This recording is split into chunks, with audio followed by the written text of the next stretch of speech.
ரூமுக்கு போனால் சிட்டு வீடுக்கு நம்ம இப்பவும் போனோம். இதுதான் செக்யூரிட்டி ரூம்.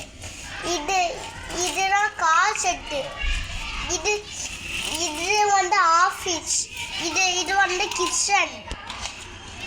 இது வந்து வெயிட்டிங் ரூம். இதுதான் இப்படி ஒரு ஷாப் ரூம்.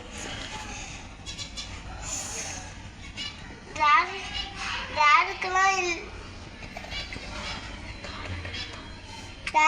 என்ன காலில் ட்ரே பண்ணோம்.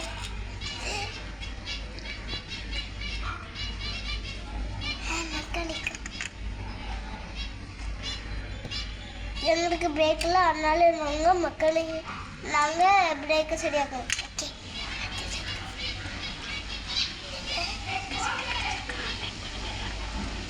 என்ன சிட்டு பிடிச்சிருக்கா லைக் பண்ணுங்க, ஷேர் பண்ணுங்க.